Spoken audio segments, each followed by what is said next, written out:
All right, with us now, CNN senior political commentator Scott Jennings, also Democratic strategist Matt Bennett.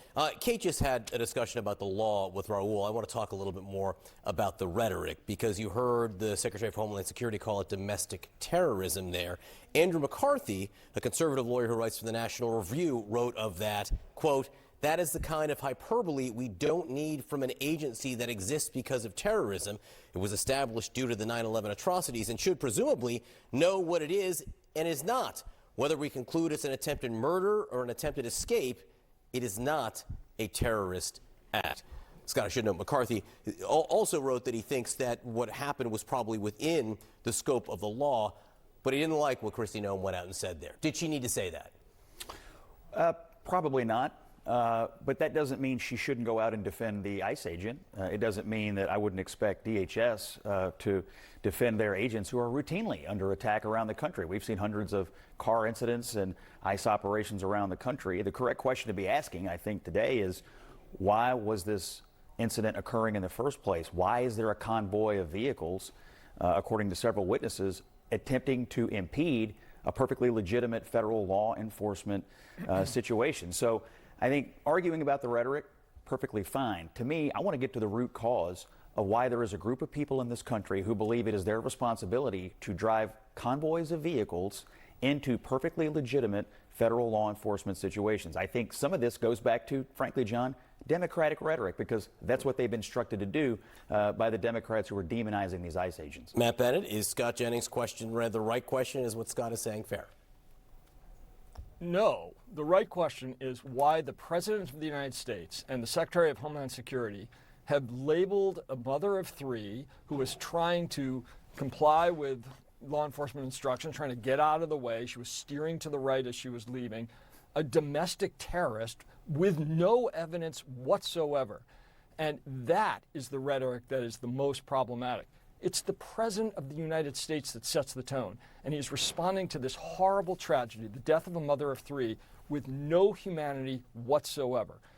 This woman may have been, parked in the wrong place. She might have been not following law enforcement instructions, but that is not a death penalty offense in the United States. And moreover, she and others are perfectly within their rights to exercise their First Amendment rights to talk about whether or not ICE should be flooding 2,000 agents onto the streets of Minneapolis when the people of that city and that state don't want them there. So the most important rhetoric here is from the president. I know this is painful for a lot of people, and I also know that everyone is mourning the loss of this woman, but I do want to move on to other subjects this morning. Namely, there will be a vote in the House today on health care, extending the Obamacare subsidies. It's going to pass the House. 9 Republicans voted for it on a procedural measure, and then it will go to the Senate, where at least this version will die. Matt, let me just ask you first, who's the pressure on? What kind of pressure does this create today?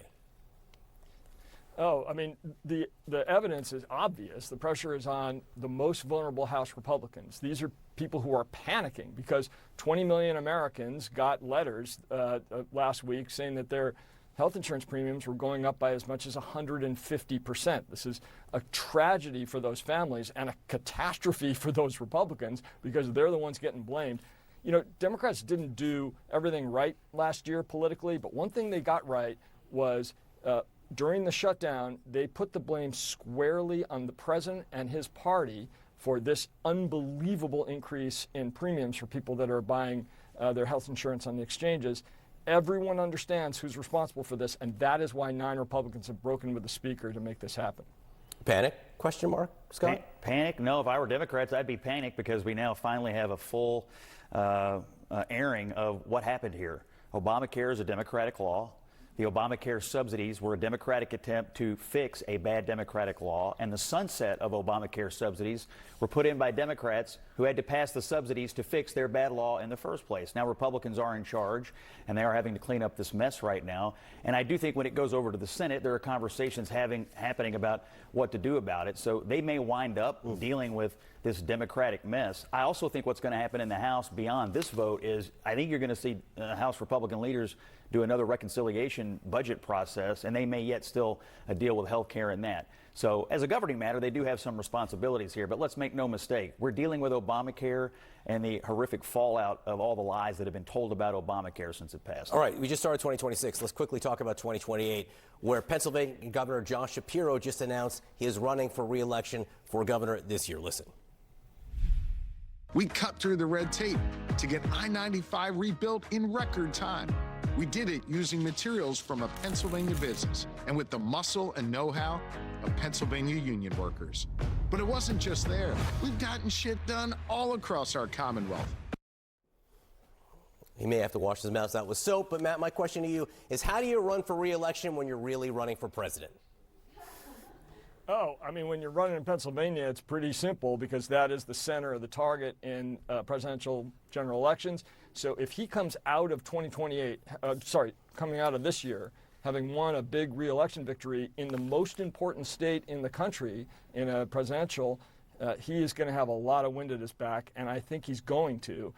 His announcement video was fantastic. He is doing exactly what he needs to do to win in a big, diverse state that has, a whole bunch of Trump voters. Pennsylvania went for Trump in 2024, and if he can win there, that's going to be a big electability sign for Democratic primary voters. Matt Bennett, Scott Jennings, great to see you both this morning. Thank you. Sarah?